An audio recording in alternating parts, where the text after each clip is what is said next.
Welcome to the Riverside Project podcast. We are mobilizing Houston to empower families and transform generations. We hope these conversations will give you a greater understanding of the issues facing our community and inspire you to find your place along the river.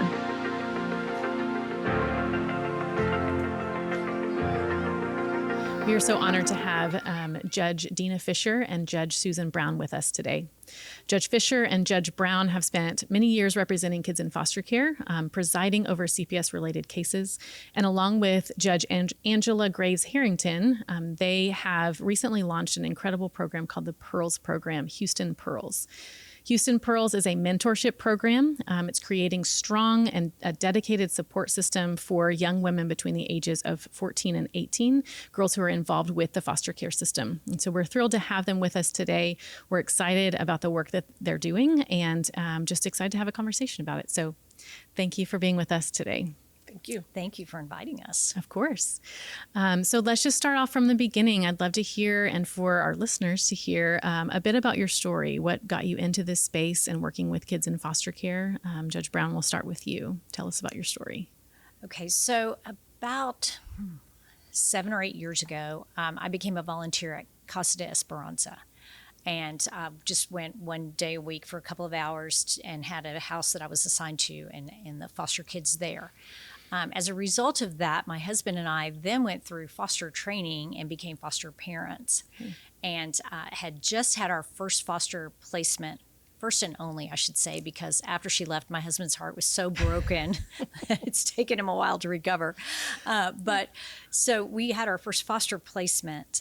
About that time, I was appointed by the governor to be the regional presiding judge for the 11th region. And part of my job there is that I am I guess we'll call it employer of the judges who staff the children's courts here in the region. So I have 3 judges that work under me who hear all of the CPS cases. Mm-hmm. And so as a result of that, and then based on my appointment to the regional presiding judge job, I then became the regional presiding judge assigned to the Children's Commission. Okay.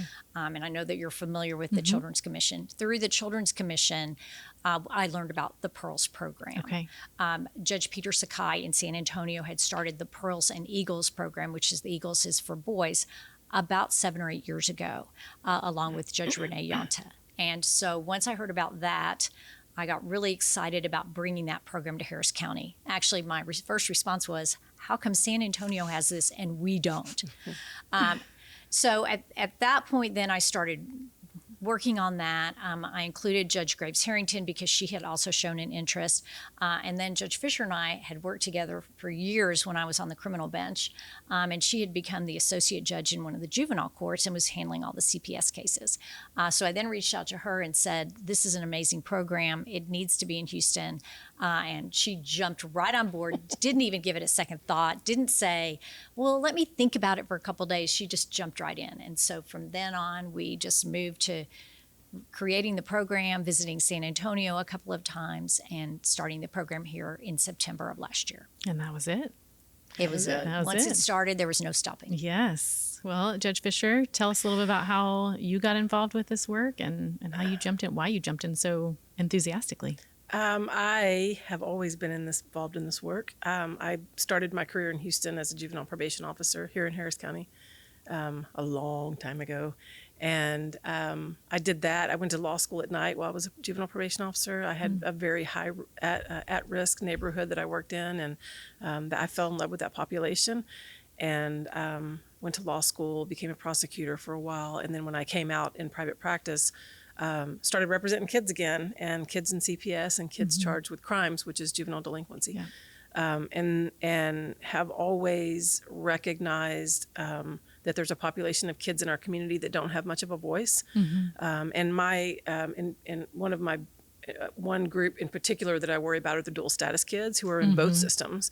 And I saw that as a probation officer. I saw some of the hurdles and the barriers that they had. And so anyway, And I want to say when Judge Brown was on the bench and her husband became foster parents, we had a lot of conversations at that point. I was in private practice just about what they were experiencing as foster parents. And I love that she recognized right away what those of us that have been working in the systems have known for years. Just some of the things that need improvement, some of the things that kids in these systems struggle with. So anyway, when she came to me about the program, I didn't jump in. I was very enthusiastic because I do love programs, but I did insist that we go and talk to the kids who were in these programs, and we did several times because I wanted to know if this program was effective for those kids in San Antonio. So we did. We went down and programmed with them several times, and we asked them directly, why should we do this in Harris County? And they told us very, very poignantly and clearly that it changed their lives. Yeah. Amazing. And so we knew that we had to do it here. Then we cried. And we cried. Cried a lot of tears. Yeah. We cried. We cried with them because they were so amazing and they just touched us so much about why we should do it here. Yep. Giving these youth a voice is a very, very powerful thing. Yep. And I love that that's what Pearls is all about. Judge Brown, can you tell me a little bit about, or tell our listeners really, tell us about the Pearls program. What is it? What does it entail? Just take us through an introduction of what the Pearls program is. So the Pearls program, we specifically target girls age 14 to 18 who the department has, the CPS has permanent managing conservatorship of. Okay. So that means at this point that most of them, their parental rights have been terminated, and they are now under the department's supervision. They are placed either in a foster home like we all think of with a mom and dad or a single parent with either one or a couple of kids. They're placed in a residential treatment facility, which is a group setting, or they're placed in what we call a GRO, which is sort of a group living situation where there's not any mental health issues. So the program brings these girls together twice a month. We do it in the evenings. Each girl is assigned a mentor. We went out to the community and asked for women to join us to mentor these girls. We have some amazing mentors, and they come twice a month, and we break bread together. We always have a dinner provided that's donated, thankfully, by some group or organization or a company or an individual even. We do that. The girls visit. They visit with us. They visit with their mentors. Then we have some sort of a program. And we do sort of a mix of life skills. We've done budgeting, but we also do fun things. The girls indicated to us that they wanted to make jewelry. So we had a whole program night about friendship, and then we made friendship bracelets. Oh, that's neat. So we all came away with a lot of friendship bracelets that night, and a lot of beads on the floor. It's a place for the girls to meet with their mentors. The mentors also are in contact with them throughout the week, checking on them. How's your test? How's school going? Anything that I can do to help you. Then they're there and they see us, so that gives them sort of a relationship with the judge, and to not that's not a scary person, that she'll get wrapped up in wrapping paper just like everyone else. And so we do that, and then at the end we gather together and we have what we call a prayer, praise, or promise. So we tell the girls and the mentors to share with us a prayer, a praise, or a promise. Every girl always does all three. We say just give one, but they always give three, so that's really awesome. But it's also a place for the girls sort of to get together and to bond with each other, and we've certainly seen that. So we do those kind of activities. Then we also have some programming outside of those Thursday evening meetings. We've taken the girls sailing, kind of introduced them to that. We've taken them on a hike. So we're trying to also, and then our intent also is to do a day of service. So they'll sort of do a give back to the community. So not only do they see people giving to them, but also that they give back. Yeah. We also have done a college and career day, which was an amazing opportunity for the girls to meet not only, and it's actually, we opened it up to anybody who's in CPS custody, but we opened it up to everybody so they could meet with representatives from different colleges and also talk to people from different careers. So it's just That's sort amazing. of another safety net for them as they prepare for independent living. Absolutely. One of the first things that I learned about the Pearls program, and the things that I most love about it, is this really deep desire to have relationship and to give relationship to these youth. It's really at its core is this relational component that the services are good. We say that a lot. The services are fantastic and they're needed, the skill building and things like that. But in the context of relationship, we know that that's where real healing happens and where kids can move into adulthood successfully is when they have those people around them, cheering them on, encouraging them and saying, hey, if you need something, I am here with you. And that listening to them and hearing from them, giving them opportunity to have some authority over choices and things like that. So I love that. Judge Fisher, can you share a little bit more about why that's such an integral part of this program and then how you build that over time? You have 2 or 3 hours because I could talk to you for that long about Let's why go. this is so important. And she said they each get a mentor. They each get 2 mentors. And so I have worked with kids in foster care my entire life. Most people don't realize that they are keenly aware of why people are in their lives. They know that most of the people in their lives are court ordered to be in their lives or they're paid to be in their lives. And you would be surprised, most people would be surprised how keenly aware of that they are. At our career fair, we opened the floor up in a group for the girls to ask questions of the people who came. And the first question was, what do you care about us? Why do you care about us? Why are you here today? And so I think the magic of Pearls is that these women are in their lives because they volunteered to be in their lives. Nobody court ordered them to, no one's paying them to. And so, it's just magic in a room, and it's akin to a sorority or Girl Scouts. It's a group of women supporting young women and building those relationships. And it's really, really important to those girls that they have people in their lives that weren't made to be in their lives. They're there because they want to be in their lives. They love them. And the hope is that they develop relationships with these women that exist beyond 18 or CPS or whatever is right there in their future. A lot of kids that grow up in CPS care are not in love with CPS, and they can't wait to get out of CPS care. And so we really have to put things in their lives that are going to exist outside of that. And that's, I think, the magic of Pearls is that it's a big support group of women, and they develop relationships. We have situations where mentors are not assigned to this girl, but they live right by her, so they're always picking her up and bringing her to programming. Well, guess what? That's now our relationship. And we get to hear about those relationships all the time. We had our mentor appreciation the other night, and those 2 ladies told us that they had taken that young lady to eat crawfish because she'd never done that. And so they all went out and had crawfish. So it's happening, and it's kind of magic to watch it. Yep. Anything you would add, Judge Brown? It's just been really magical to watch the change in the girls. And we had a couple of them at the beginning who ran away from their placement. And we weren't early enough on to where they were in contact with us. And, CPS has their own investigators in order to try to get these kids back into care. When they did come back into care, they immediately wanted to come back to Pearls. And so that for us was so special because there was a reason they came back into care. Yeah. And so they're back now, and they're part of our group. And I was talking with one of them, and I was like, we were so sad when you were gone. And she looked at me like, really? Why? Why do you care? And I was like, you're such a great part of our group, and we missed your liveliness so much. And she said, and I said, what happened? And she said, I just made a mistake, but I'm not going to make it again because I missed y'all too much. Yeah. So it's amazing, that sense then we of belonging. cried some more. Yeah, and, lots of crying going on at Pearls. Good crying. Well, we see that they change their behavior so they don't have to miss Pearls. One of the mentors the other night was telling me that she had picked her up and she was like, "Hurry, we have to hurry. We're going to be late. We can't be late."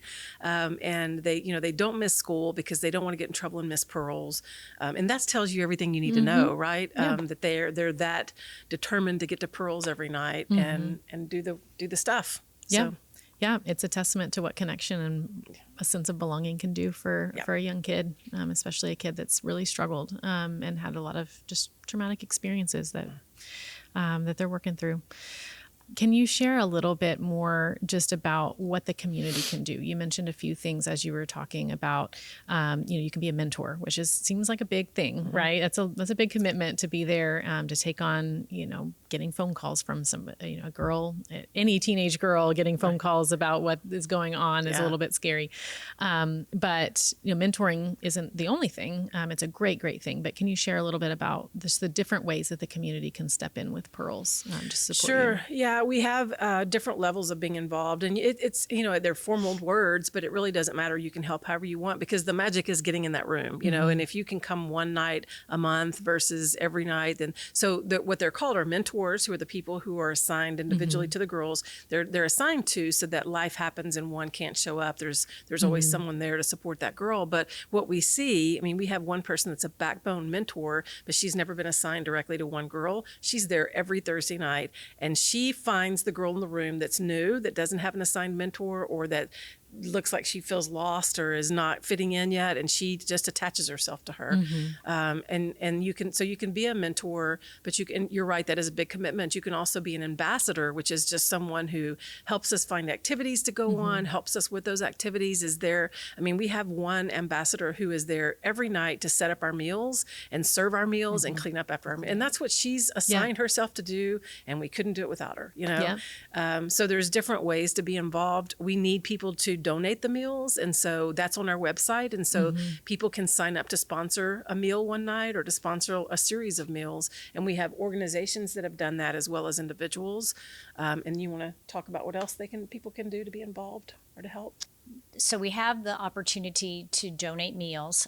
Also, if someone has an activity or the place where they have horses and they're willing to have the girls out, or something like that they want to be involved, but they don't want to be there. They can't be there every time, but they have some sort of adventure or fun things for the girls to do. We'd love to hear about that. Yeah. And so those are other ways that the community can be involved. On our website is the information for the meals, for donations, for involvement, and all of those things. And we're happy if somebody just calls us and says, hey, we'd like to donate tickets to whatever for your girls to go. And our executive director, Martha Michaels, is happy to talk to them at any point. We have one group of women out in a neighborhood that my sister lives in that has just adopted us. And so one woman took up a collection for our Christmas party. So they got us all of our Christmas decorations and Christmas tree. And they've also collected clothing because when we did financial planning, we had a shopping day. And so we've got some benefactors out there that just love Pearls and support them on an ongoing basis. So there's a lot of ways that we need help, that people can help. Yeah, in terms of the river, you're giving so many different opportunities for people to use their gifts. We want our community to find a place to step in, and there's just so many ways here that they could use just a gift or a resource, something like that, to just bring it to you and say, is this helpful? And most of the time it probably is. Yes. Yeah. We never turn away somebody who has an idea for us. And so because we never know, the community is so giving. The Houston, Harris County area community is so giving that it is part of the way that we got dinners donated was when I was doing grand jury orientation. I mentioned the program. I said, for those of you who have not been selected, but you would like to get involved in community what service. A recruitment strategy. I learned that from, I did not come up with that with myself. The judges in San Antonio do it they go to every single jury qualification. Wow. During the week. And they say, if you're interested, we have this wonderful volunteer program. And we had several people who donated things to us and That's really or neat. volunteered just through contacting us because I handed out the forms. Because people are looking for ways to help. Yep.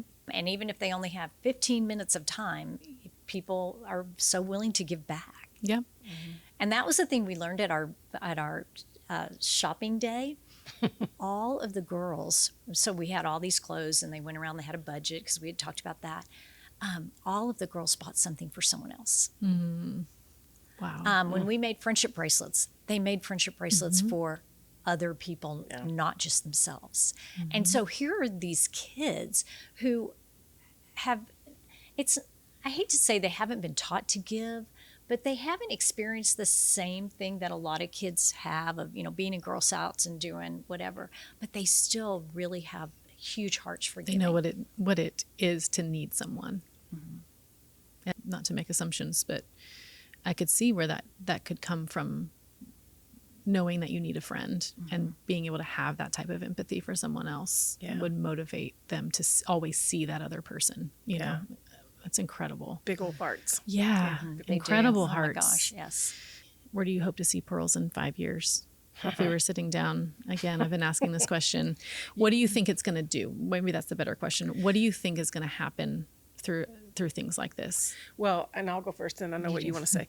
You So do. we do just speak have for her. we have the Eagles program that's coming in the fall. That's going to start with Pearls in the fall, and the Eagles is for boys. San Antonio has got both, and so we're excited about that. But having seen this and being a true believer of whatever magic happens, it really happens in that room. I want to see, and I know she does too, that we want to see Pearls in every community. We really want to see every community that has kids in foster care. We want to see a Pearls program and an Eagles program, because it is something they can belong to, that makes them feel part of a group, that supports and loves them, that doesn't label them, and it isn't someone that's being court ordered to be in their lives. It's just, so I hope that we have, and we've talked to the judges in San Antonio, I hope that we're able to start, or we're able to see Pearls and Eagles programs start in all the counties, or maybe the major cities. That's great. Because what people don't realize, sort of building on that, is that if a child is removed from their home, from their parent or parents, in Harris County, that doesn't mean that they're always going to stay in Harris County. There are a limited number of placements around the state. We happen to have the most because we have the largest population, but it really depends on where there's an opening when a child is removed, or if they're moved from one place to another. We actually have we have kids who have been sent to San Antonio that we've asked for the Pearls program there to take in while they are there. And then when they come back, they can transition to our Pearls program. And so that's what a lot of people don't realize. They think, if a child's removed here in Harris, they're going to stay in Houston. Oftentimes they're not. Especially if kinship, if they have a kinship, if they have a family member living in another area, a lot of times that's why they'll move. But if there's no family member that can take them in, it's very possible they can end up, in a city 2 hours from anybody in their family. With no support system. With no support. I just kind of wanted to build on that in the hopes that we have this everywhere. So if one of our kids gets sent to Dallas County, we can call Dallas and say, Dallas Pearls, we have a girl that needs to join you, for as long as they're there. Yeah. Because they can come in and out. Yeah. Take care of her while she's there. Yeah. That's good. Well, as we close kind of our time here together, I would love to hear, you've already mentioned some of them, but tell me about just a story of hope, or a story that's been a success story for you guys that you've seen. Just one. You can do more than one. Who are you gonna? You tell it. Who are you gonna share? So we have a girl who has been with her grandmother for a really long time, and she's 18. And her grandmother has some significant health problems, and basically was in a place where this was not going to be a long-term placement.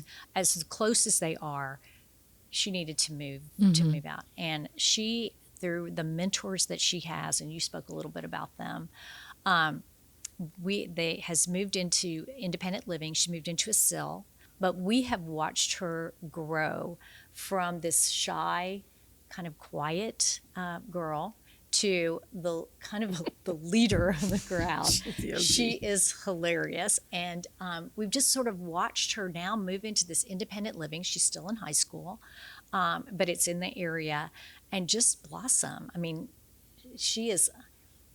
I want to say that she would have been a success story no matter what, but I think the fact that she has all these people, she started going to church, she's been baptized. Yeah, she's a leader. She is amazing. Wow. And she is, it's funny because when we did some event, I don't remember, but the girls starting to refer to themselves as OPs, Original Pearls. They're the first ones. I love it. Yeah, and they got into an argument about who had been there the longest and who was the most original Pearl.